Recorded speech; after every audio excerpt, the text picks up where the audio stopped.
What's going on, guys? Jared here. Decks and Dice, Ramblings of an LGS Owner. I guess we're gonna have story time slash therapy session. Uh, yes, it's concerning magic, as most of my crap does, but bear with me here.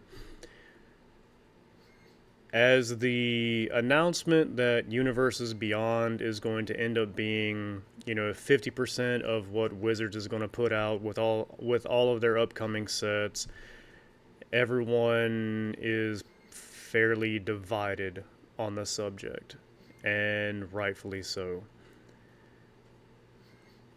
I had an interesting little conversation with one of my regulars here at the shop, talking about you, good slur. Um, and it kind of just got me to thinking, like, not only with this particular individual, but there's been two other people, longtime players, that have just offloaded their, um, their entire collection onto me just because they're fed up with the way things are going with their favorite game. Now, most of this was not because of Universes Beyond. It was one was definitely because of the Universes Beyond shit. Did not like where it was going. The other one was he was sick and tired of just seeing his collection lose value with each reprint that came in. His collection dropped, so he was like, "Man, I'm just getting out while I can," which is another reason why some people are just deciding to, GTFO. But anyways, to try to focus more on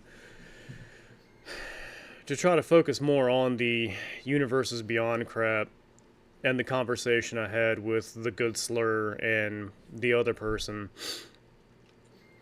is that Universes Beyond is destroying this whole game for a whole slew of people. I don't really have a horse in this race because, like I've said, I'm retired. I don't care necessarily. However, I do care like a little bit just seeing how they're trashing, for lack of a better term, the game that I once did thoroughly enjoy. Now, I know that everyone's like, well, SpongeBob is a secret layer. It's not going to be a set, fingers crossed. So that's not going to be like a standard legal thing unless SpongeBob is going to be like reskins of standard legal cards. Then yeah, you'll see SpongeBob. But anywho, the mishmash,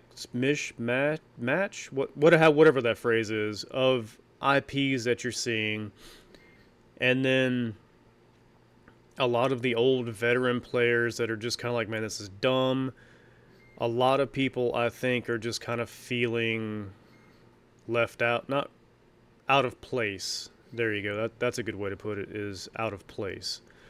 And they're just watching what's happening, and they don't know if they want to give up on it or not, just because Magic is what Magic is, and Magic has done a lot of good things for a lot of people, be it pulling them out of like dark places or just giving them something to do, to meet new people,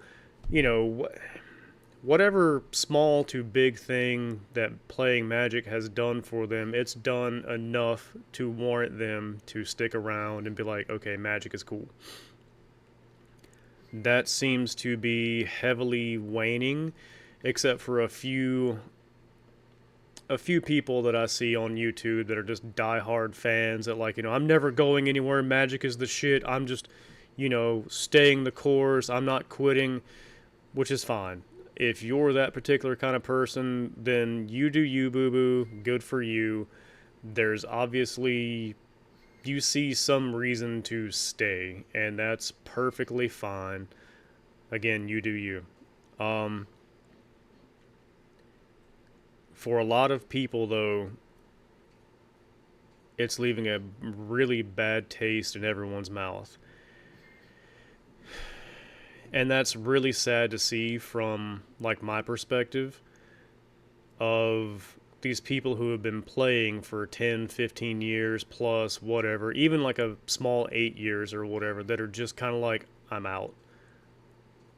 That's really sad to see because, as I've said in another video, I think it was another video or it might have just been a conversation. Anyways, that Wizards doesn't seem to care about the longevity of a player, customer, however you want to say it, because they know that their number crunchers have said that, you know, that the average lifespan of a player is 2 to 3 years, maybe 4. So why does Hasbro, WotC, whatever, whoever the fuck it actually is, we can sling mud at both of them all day, and we could all be wrong, we could all be right on that one. But anyways, what kind of like sense of purpose or whatever do they actually have with worrying about the longevity of a customer when they know they're going to drop off in 2 to 4 years, and 4 is being gracious for the average person? So why wouldn't they be doing what they're doing in order to just scoop up as many like people as they possibly can, just to milk them for that 2 to 4 year time frame with, you know, Final Fantasy and other Universes Beyond projects and stuff like Spider-Man? Like, it's going to bring people in, but as I said in my last video, sorry I had to burp there, they're going to be fair weather players. They're going to be here for a specific IP, and then they're going to GTFO when they realize that maybe there's not going to be a Spider-Man 2.0, you know, set next year, or a Final Fantasy 2.0 set next year, or whatever. They're going to fuck right off, you know, and that's just the way that it's going to be, and that is sad for LGSs and not sad for Hasbro, WotC, because again, the churn there is real, and it's what they're banking on in order to continue throwing out these Universes Beyond sets, because they're not thinking about the player that actually stays with them. They're not thinking about the customer, player, whatever, that has been with them for 20 years, that they've made a well, maybe not WotC themselves, but LGS. Anyways, that they've made a pretty penny on over the entire lifespan of them playing the game. Like, yesterday is a pretty good example of what I guess I'm trying to say. A guy came in yesterday. He had been playing since '94. He took a break, like a lot of us do, and he came back in because his daughter showed interest in playing Magic. So he was like, hey man, you know, been out for a little while, daughter's showing interest, like, what's the best way to, you know, get back in? And I was like, well, funny story. I hate sounding like this, but anyways, I basically told him that, you know, your 60 card formats are dead. They no longer really exist. People only give a shit about them. I didn't say this in front of his daughter, mind you, so I'm just giving you the Reader's Digest version. That no one seems to give a shit about them unless there's like a RCQ, an actual like store tournament where they can win the beautiful borderless versions of something and turn right around and flip it for $400 fucking dollars. You know, no one seems to really give a shit about the 60 card format unless there's a reason to care about it.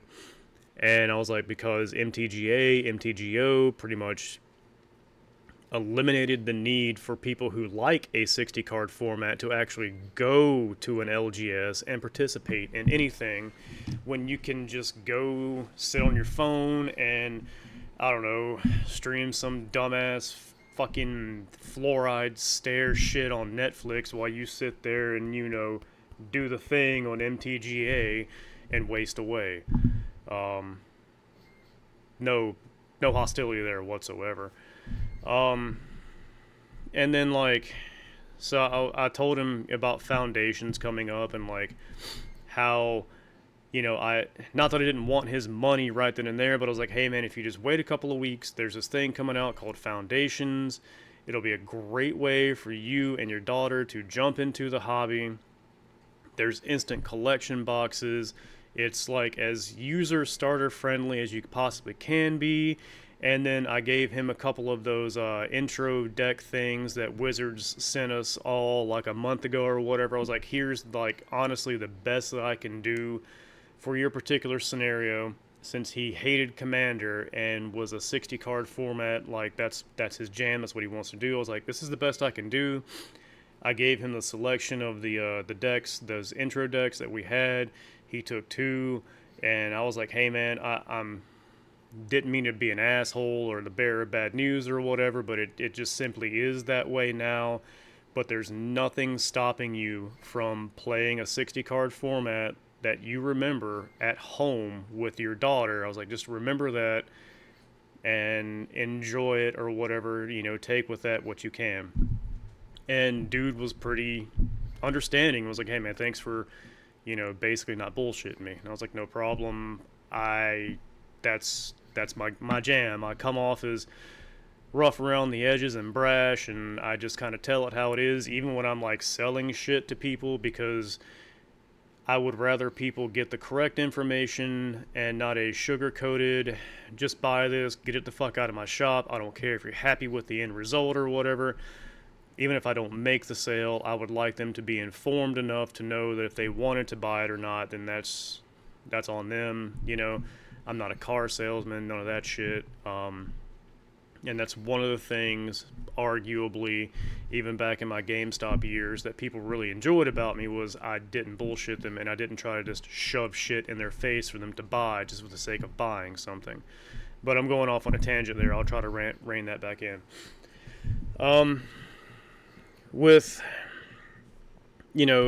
Because once I explained to him like how things had changed and everything since he had been playing, he was dumbfounded, I guess, for lack of a better word, about what had happened to the game and what all had changed, and like it wasn't the same game that he remembered. And I was like, same. And he was pretty disheartened. I don't know if they're actually going to come back to buy any foundations or whatever, or if they're just going to take those intro decks and go home and piddle a little bit and be like, yeah, this isn't what I thought it was, sorry, and not come back to, purchase any foundations or anything like that. And I think that Wizards and Hasbro are completely overlooking not only the loyal customer player they've had for years, but the returning person who did their 2 to 4 year service and are then coming back a couple of years later being like, well, I enjoyed this then, what is it now? And then they look at it and you've got Optimus Prime fighting fucking Frodo with like, I don't know, we'll probably see like Darth Vader's lightsaber as an equipment or some shit, or like photon lasers or blasters from Star Trek with this outer space bullshit that's coming like later on next year, and they're going to be like, well, this is not what I want anymore, and then not come back. Wizards is being too laser focused on their short-term gains right now than they are actually trying to flesh out a legitimate hard Magic the Gathering experience as far as like swords and sorcery setting goes, all that good stuff, high fantasy. They're just ignoring that and doing cash grabs, which is par for the course for a business as large as Wizards, because with all the churn that the player base has and everything, I know what they're doing makes total business sense. It really does. There's no denying that. But a lot of times when you see some shit like this go down with a game grasping at so many straws to try to stay relevant, because there are so many other TCGs out there now that arguably are better than MTG because MTG's mechanics make it what it is, but you also can't 100% like copyright a mechanic. That's why like Lorcana does what it does. It's basically MTG Lite. And every other game that has like a resource pool and everything else, like there's so much competition now that I'm not saying Magic is going to be gone in 5 years because it's not, but it's also not too big to fail. And Magic has died probably 5, 8, maybe 10 times during its entire lifespan, but somehow they've always managed to course correct. I don't foresee it being that easy for them to course correct on this one. They're either going to have to, like I said, I don't see this happening in the next like 5 years or whatever. Eventually the doors will close because it's going to be so convoluted that no one's going to give a shit to even like know what the hell is going on. Or there's going to have to be some kind of a massive reset of the MTG world, and they're going to have to kind of like start back from square one and try it all over again and maybe see what happens. But I don't foresee the longevity of Magic being overly positive.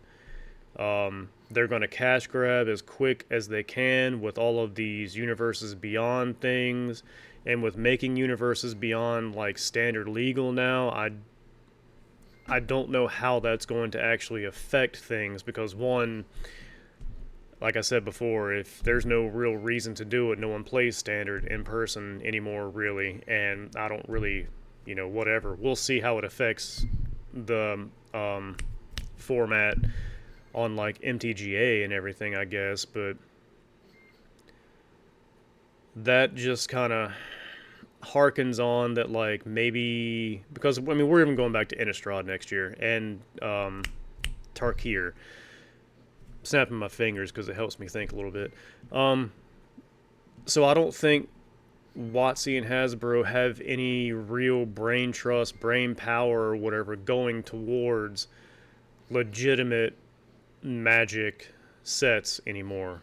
They're just going to keep going back to places, remastering things, and then we'll end up getting real Magic sets that are fucking rip-offs of 80s horror movies or Cowboys and Indians or like space shit now and Fast and the Furious, and it's fucking mind-boggling that we're seeing all this shit when we all know that a legitimate swords and sorcery setting does really well. It really does. I mean, Lord of the Rings, for example, is great. It fits great into the MTG like theme. I think the professor said arguably that him and his crew have bets on that the next Universes Beyond set next year that is to be announced. Sorry, is going to be like Game of Thrones. However crappy that may be, it fits the fucking theme, so it wouldn't be that bad. Even Final Fantasy kind of half-ass fits the theme depending on which game you're talking about. Like, Final Fantasy X wouldn't really fit the scheme. 13 wouldn't really fit the scheme, but 7 really wouldn't fit the scheme. Kind of, I guess, maybe, but not really. But, I don't know, man. Having that conversation with Good Slur, and then the other one, or the other two rather, about what's going on, and hearing other things going on from other YouTubers about like people being kind of sad and quitting the game, it's real. And everyone who's trying to play like damage control for it, I don't see how you're playing damage control for it. I get that you don't want to see your personal savior, hobby, whatever it is, to just do what it's doing and you're just white knighting for it, I get that. And I'm not even like throwing shade at you for doing that, but sometimes, man, you just got to open your fucking eyes and realize what's happening and just accept it and roll with it. Magic is not magic anymore. It simply isn't. And for all the people that you see kind of like saying, you know, ha ha ha, if you don't like the way magic is going, then cry harder. For all we know, those fucking accounts are bots, paid shills, dead internet theory, if you just kind of want to go down that route. Like, there's no real reason for anyone to say some shit like that unless they're bots, they're not real, they're paid shills, you know, or they're just there to simply troll, have never played a game of Magic in their life, they just want to be dicks. So that's my take on that one. So yeah, I don't really want to drone on anymore about that. Just the fact that it's sad, man. And even here, in my little shithole of a shop, I love you, shithole. In my little location and everything, that even I'm seeing people stepping back and not even wanting to play Magic anymore because they just don't want to put the effort and time into a game that they're probably going to end up dropping. Next year is probably going to be one of the most defining moments, my tinfoil hat theory, defining moments that Magic will probably have in the next 10 years or so, if it lasts 10 more years, which, like I said, 5 years, sure, but between that 5 and 10 year period, we'll fucking see. But it's going to be a defining factor, man. Like, are people really going to be okay with 50% like actual canon, real Magic sets and 50% bullshit Universes Beyond IP stuff that is just going to bring in fair weather people that are just going to be there for that one set and then gone. Once they realize that Magic isn't Final Fantasy, Magic isn't I don't know, fucking brain fart. But, you know, that Magic isn't going to be a consistent, like I said, like, once Final Fantasy comes out, there's not going to be a Final Fantasy 2 set coming out in 3 months. There's not going to be a Final Fantasy 3.0 set coming out in 4 months after that. You know, there's not going to be a consistent, oh, well, Magic is always going to have Final Fantasy sets, or Magic is always going to have Assassin's Creed sets or 40K sets or Fallout sets or whatever. They're eventually going to run out of IPs to where they're going to hit these like weird little obscure IPs and they're just going to run out of shit to be able to do, or they're going to put out so many of the same IPs that people are just going to be fatigued with it, because how many fucking times can you legitimately keep doing that? Excuse me. Before people realize what you're doing and just grow numb to it and just stop participating. But anyways, that's what I wanted to ramble about, because it was really sad to just see it, you know, hear their tones of voices, the body language, all that stuff. And like I said in the other video, man, it's more than acceptable to put down the hobby, step away, go, I don't know, learn how to like wood burn or something, you know, go do something else and then come back to see if it's even something that you want to come back to. Perfect example is that guy and his daughter. I honestly don't think they're going to come back to get any kind of foundations. Once he gets home, cracks open those decks, starts to play, realizes that these cards are just completely not what they used to be. Once he watches a couple of YouTube videos on new how to play stuffs and where stuff is going, they're probably just going to check the hell out and pick up something else, or, I don't know, watch a movie or something. But yeah, so I don't like where it's going, and a lot of people don't. And that's okay. It's kind of supposed to be this way from time to time. it's really sad to see, but like I said, this coming year is going to be a huge deciding factor on the actual future of Magic and what their 50-50 thing is going to do to the game and the player base. It's also going to determine, I think, how heavily stores will not lean into continuing to get Magic on such a heavy basis.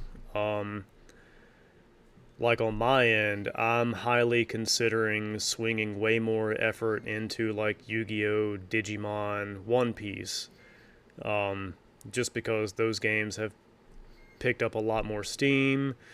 Honestly, the player base seems to be a lot, I don't know, open to the fact that, this is going to sound bad here, but open to the fact that they have to buy boxes and packs and all that shit just because it's what you do, I guess. You know, sure, they buy singles and all that good stuff, but those groups seem to be highly, like, what's the word I'm looking for? Like, Jesus, words, man. Sorry, time change. They're like excited. There we go. That's something that's close to what I was looking for. Excited to buy booster boxes and packs and starter decks and pre-release kits and stuff like that. Like, those games are up and coming, and they're not like stale like Magic has gotten. And I've been slowly trying to do that anyways, like switching gears from a heavily Magic focused thing to everything else. But one thing I've been trying to explain to, I guess, at least my minions and maybe everyone else is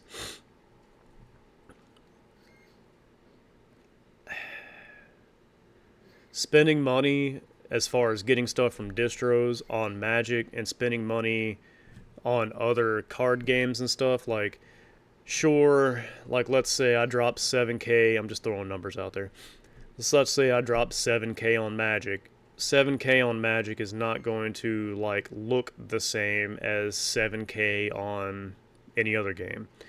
So in order to get what would be an acceptable bare minimum amount of product for Magic versus any other game, instead of spending 7K, I'd have to spend 10K on Magic just because it's more expensive of a game to get into on our end. I'd have to spend 10K on Magic just to get the bare minimum, than spending the 7K on the other games just to get the bare minimum. And I don't really know how much longer I'm going to even be wanting to get the bare minimum. Like I said, this upcoming year, I'm going to have to keep tabs on what actually is happening with Magic and everything in the shop. Because there's also the Gundam TCG coming out next year in February or March, somewhere around there. Me, personally, I'm excited about that. So if that takes off really well, Magic might end up taking more of a back seat just because that's going to be something I'm interested in. And as much as I hate to play this card, it's my fucking shop. So if I'm excited about a TCG like that, I'm probably going to bring in a little bit more than necessary just so like I can introduce people into it. And that just is what it is. And I hear a bunch of people now say, oh, so you're just not excited about Magic, that's why it's doing so. No, that's not the case at all. It really isn't. Like, I still try to sell Magic just as I would any other normal thing. But anyways, yeah, I guess that's about all I got, man. It's a 30-minute video rambling. I didn't think it would take that long, but here we are. Kind of a therapy session, like I said. It was sad to see. It was sad to see what happened with those four if you want to count the guy and his daughter. And I guess it kind of just made me start thinking. And then, they came out with the 50% real magic sets and 50% non-magic sets, and how foundations to a lot of people now is kind of seemingly not really like a welcome to or a tribute to the way magic used to be or whatever, but more of a farewell, more of a drawn out goodbye to loyal players who are used to the game being this way. And maybe that's why they're giving it 5 years as well, so that way maybe those older players they hold on for that long just to see what changes and if it is something they're still willing to, put up with. But anyways, I guess I'll let it go on that one, guys. As always, towards the end, man, I sub to the channel, share it around. I realize I'm not the greatest or most exciting person to watch. I don't have a script that I go by. I don't have high production value or any of that shit. I'm literally just some tard who's sitting here talking to you guys like I would in person. So help me out, sub to the stuff, share, help me try to build something out of this. We have a Patreon. The lowest amount you can sub to is like $1.50 a month. If everyone would do $1.50 a month at least, that would be like phenomenal. And I'm talking about not just the subs here, but like just everyone who interacts with the shop or whatever. Even at the $1.50 mark, that would be like a tremendous boost to what just I could do with the shop. So keep that in mind. All the links will be in the comments section, and just highly consider supporting the shop and me however you can, be it sharing the stuff, dropping a sub, getting on the Patreon, whatever. E-begging, that's what I'm doing. Need to do it. Everybody does it. I'm no different. So, yeah. And on that note, life is not a dick, guys. You don't have to really take it so hard. Sometimes, though, the dick wins, and you take it pretty hard. You guys have a good one, and I'll talk to you later.